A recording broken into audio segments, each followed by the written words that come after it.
SC వర్గీకరణపై supreme court వెల్లడించిన తీర్పును వ్యతిరేకిస్తూ ఎస్సీ ఎస్టీ వర్గీకరణ వ్యతిరేక పోరాట సమితి తెనాలి డివిజన్ జేఏసీ ఆధ్వర్యంలో రౌండ్ టేబుల్ సమావేశం నిర్వహించారు. ఈ సమావేశానికి పిల్లి విద్యాసాగర్ అధ్యక్షత వహించారు.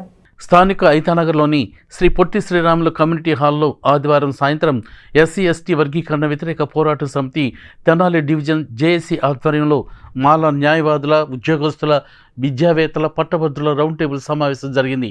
ఈ సమావేశంలో మాల మాదిగలను ఎస్సీ వర్గీకరణ పేరుతో విడదీయటం అన్యాయమని మాల మహానాడు జేఏసీ నేతలు senior counsel high court advocate B Shashibhushan, Karumanchi Ravikumar, Panthagani Ramesh, Dasari Chennakesavulu, Pondugala చైతన్యలు పేర్కొన్నారు.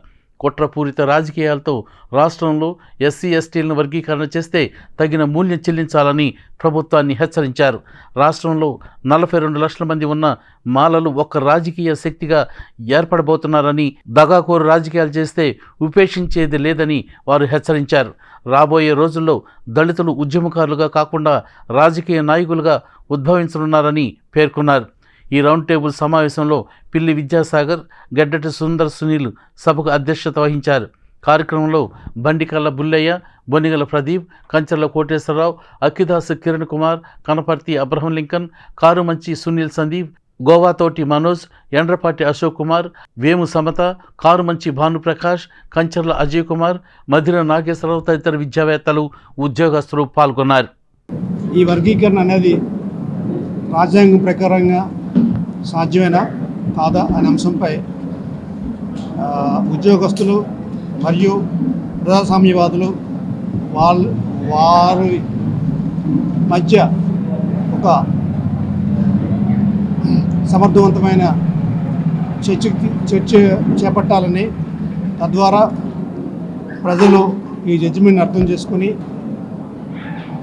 తమ హక్కులను కాపాడుకోవడానికి ఈ మీటింగ్ ఒక సాధనంగా ఉపయోగపడుతున్న ఉద్దేశంతో ఈ మీటింగ్ పెట్టడం జరిగింది. సోదరులు, ఈ మీటింగ్లో ప్రాథమికంగా మేము చర్చించేది ఏంటంటే, రాజ్యాంగం పౌరులు ఇచ్చిన హక్కు ప్రకారంగా వాళ్ళ హక్కులు వాళ్ళకు అడగడానికి రాజ్యాంగం ఒక సాధనంగా వినియోగపడుతుందని, అలాగే ఈ వర్గీకరణ అంశం సుప్రీంకోర్టులో రివ్యూ పిటిషన్ రూపంలో పెండింగ్లో ఉన్నందున అది అక్టోబర్ నెలలో విచారణకు వచ్చే అవకాశం ఉందని తెలుస్తుంది.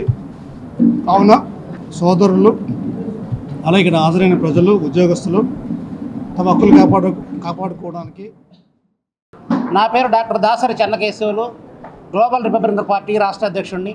నేను ఈ సభాపూర్వకంగా తెలియజేసేది ఏంటంటే, ఈ తెనాలిలో ఐతానగర్ నుండి అత్యధిక ఓటింగ్ కలిగినటువంటి మాల కమ్యూనిటీ, అంటే దాదాపు 42 లక్షల ఓట్లు కలిగిన మాల కమ్యూనిటీ ఒక రాజకీయ శక్తిగా మారాలి.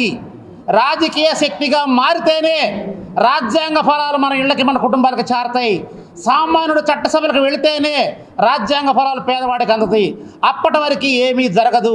2014లో చంద్రబాబుని, 19లో జగన్మోహన్ రెడ్డిని, మళ్ళీ ఆయన కాదని చెప్పి ఇప్పుడు మళ్ళీ చంద్రబాబు నాయుడు ఎక్కించాం. ఇలా వాడిని మార్చి వీడిని మార్చి వాడిని ఎక్కించడం మానేసి మనం గద్దెనెక్కడానికి ఈరోజే ఈ తెనాలి నుండే ఒక రాజకీయ ఉద్యమం నిర్మించాలని చెప్పేసి గ్లోబల్ రిపబ్లికన్ పార్టీ పిలుపునిస్తుంది. చంద్రబాబు ఖబర్దార్, వర్గీకరణ అంటూ మాల మాదిగల మధ్య కనుక నువ్వు ఏలు పెడితే ఏలు తీసేస్తాం, కాలు పెడితే కాలు తీసేస్తాం, తల కనుక పెడితే తలైనా తీసేస్తాం. చంద్రబాబు నాయుడు రాజీనామా చేసేంత వరకు ఇక్కడ నిద్రపోయే ప్రసక్తే లేదు అని మీకందరికీ తెలియజేస్తూ ఉన్నాం. మోడీ నాయకత్వంలో, చంద్రబాబు నాయకత్వంలో, కూటమి నాయకత్వంలో వచ్చినటువంటి తీర్పుగా మేము భావిస్తున్నాం. ఈ కూటమి తీర్పుని మేము అంగీకరించేది లేదు. ఒకవైపు న్యాయ పోరాటం, మరొక వైపు ప్రజా పోరాటాన్ని నిర్మించి, మా సోదరుడు చెప్పినట్టు ఇదే తెనాలి నుంచి ఈరోజు ఒక మేధావుల సదస్సు ప్రారంభమైంది. అలాగే నిరుద్యోగులు, అలాగే నాయకులు అనేక మంది దీని మీద ఆలోచన చేస్తున్నాం. చంద్రబాబు గత తీర్పుకు వ్యతిరేకంగా ఇక్కడ నేను జిల్లాల వారి వర్గీకరణకి తీసుకొస్తానని చెప్పడం జరుగుతుంది. చంద్రబాబు నాయుడు కానీ, మరొక మిత్రుడు కానీ